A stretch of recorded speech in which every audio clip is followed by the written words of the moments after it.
Hi, and welcome to Focal Point AFR Talk. Great to have you in the program with us. Why don't we grab, Rob, clip number 1 while we are in the neighborhood. You know, there's been a lot of talk about the NFL. I'm going to get back to some of these values issues here in a second, but there's been a lot of talk about concussions in the NFL. And a lot of predictions that the NFL, as we know it, as we watched it last night, will not exist in a matter of years. Maybe by the end of this decade, the NFL is going to basically be a flag football league. The whole reason is we got to protect the health of these players. They're getting concussions. We can't have it. There's no helmet that can protect against concussions. You know, and I've often wondered this about soccer. You know, because soccer, they wear no headgear whatsoever. None. Zip. Zero. And yet, they knock heads all the time with absolutely zero protection.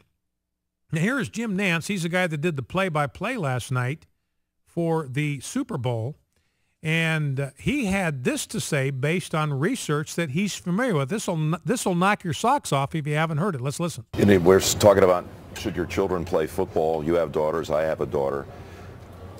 We have the Nantz National Alzheimer's Center down at the Methodist Hospital in Houston. We're all over this research right now. I've committed my life to this. My father died of Alzheimer's, and I believe it was a result of a football injury he suffered in college.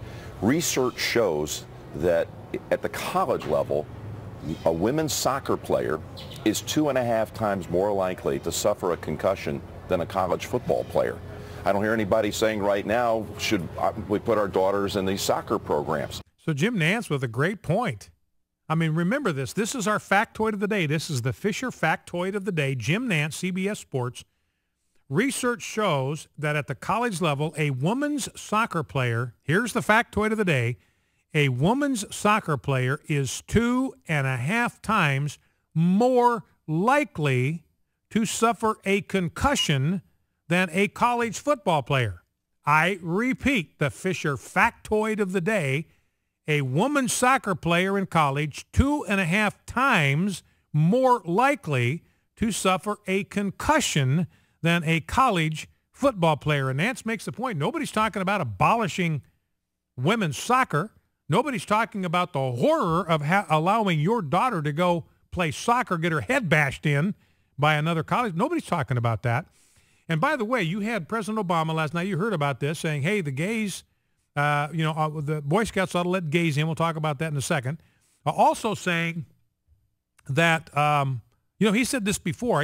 Football, he said football is evolving. It's going to have to change. We got to make it more safe, alluding to all that kind of stuff. Remember, he's the one that said, look, if I had a son, I wouldn't want him playing football. I'd have to think about it.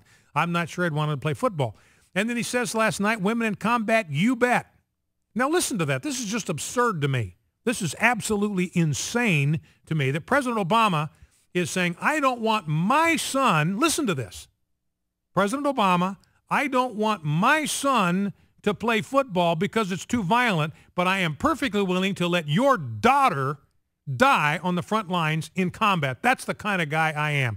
I'm going to protect my son from football because it's too violent, but hey, I'm not going to protect your daughter from frontline combat violence. I'm perfectly willing to let her get shot to pieces on the front lines while I keep my son from playing football. Anyway, I got a little energized on that. I'll kind of throttle back on that deal. But anyway, so that's the factoid of the day. College soccer player, female soccer player, 2.5 times more likely to get a concussion than a college football player. Number to call if you want to weigh in on any of this stuff that we've talked about on the values issues is 888-589-8840, 888-589-8840. Also, by the way, you can send us an email, focalpoint@afr.net, focalpoint, one word, at afr.net. We monitor that during the program.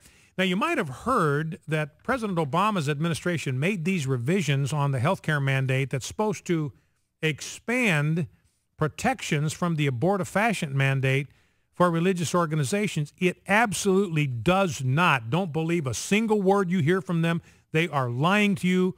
It actually reduces protections. It actually increases the number of organizations that are going to wind up coming under this abortifacient mandate. Wesley Smith at lifenews.com writing about this. And, of course, this has to do with religious organizations that do not want to provide abortifacients for their employees at their own expense because they have pro-life convictions rooted in their religious convictions, religious values. And so the Department of the HHS came out with this revision that is supposed to provide increased protections. It does not. All it does, it says to an organization, a religious organization, whatever religious organization you happen to be, if you have conscience scruples against providing abortifacients for your employees, we will make sure that your employees are covered by a third-party group that does provide abortifacients. In other words, they're just outsourcing it. Originally what they did, they said, okay, look, if you don't want to have an insurance company provide these abortifacients at their own expense, then we'll have the insurance company provide that for you. They'll do it. You'll be out of the loop. Now, you're paying for the insurance, still coming out of your pocket. You're still paying for it.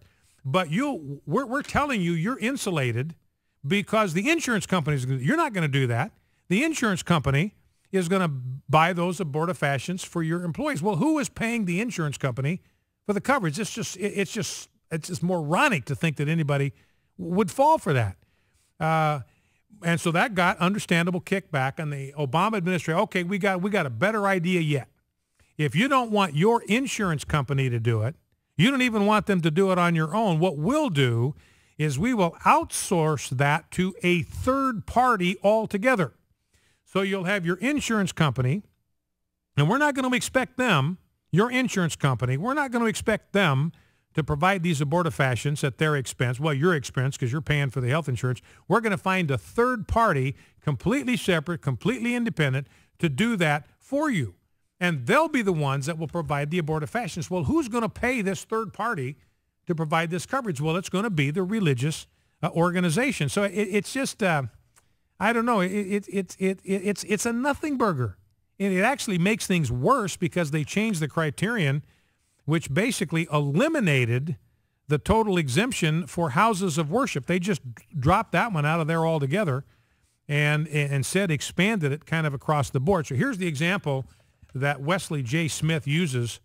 Let's say the Sisters of Mercy have 150 employees. They must receive birth control coverage. Now remember, just for the sake of argument, these are nuns. Let's assume for the sake of argument that they're celibate nuns. And Obama administration and all his wizardry saying, no, you have to have birth control coverage. We're going to make you be covered with birth control. We're going to force the Sisters of Mercy to give you birth control. But simply by being covered with health insurance, their carrier will be required to automatically enroll all employees for birth control under a separate policy, but on the corporate dime. So you see what's going on here? So the Sisters of Mercy have a health insurance company. And Obama said, no, we're not going to make the health insurance company pay for that. We are going to automatically enroll the Sisters of Mercy in a plan that's provided by a third party, and they're the ones that are going to provide for the abortifacients. So who's going to pay them? Well, obviously, the Sisters of Mercy. So it is a total, completely bogus, total non-starter. Number to call, 888-589-8840. If you want to join the program, let's grab a couple of phone calls before the break. Let's go to James, Princeton, West Virginia. James, you're on Focal Point. What's on your mind? I'm doing great, Brian. You better watch out. You're going to start to sound like Levin, that the concussion story. And now, what's Levin say about the concussion story? Last week you were talking about your wife. Oh, you let her listen to Levin. Yeah. Okay. Well, and she's probably listening today, so I'm gonna behave myself. I'm now the Mr. Rogers of Conservative Talk Radio. Yes, James. How may I help you, sir? My wife tells me the same thing. But I was going to make a quick comment. I know the end is near now because you and I actually agree with Louis Farrakhan. Isn't that something? It's amazing. Who thought that day would have come? Not I. But I was going to make a quick comment about the, I've been engaging in a conversation the past few days online with a homosexual activist, and I put out more grace than I thought I'd ever have in talking to them. But the one point that I keep echoing back and forth is they keep arguing the point that God accepts, God accepts, God accepts, and God does accept the person, but we have to differentiate between, God accepts the person but not the sin. And I know it was a God-given revelation because I'm not intelligent enough to come up with this on my own, but the Word of God states that He sees abomination. The sin of homosexuality is an abomination, and she keeps arguing that people are born this way, and I keep saying no, because if God creates life, which we all know He does, then that would mean that God would have to create an abomination to Himself, which leads me to believe they could go two different ways.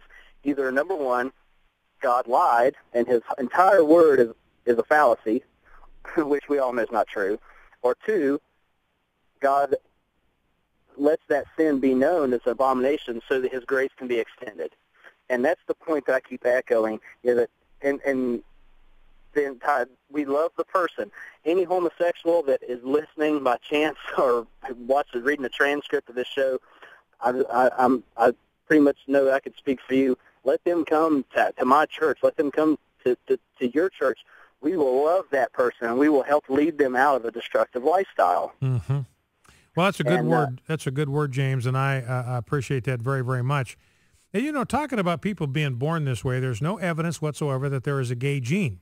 But we do know, here's something we do know, that we are all born sinners.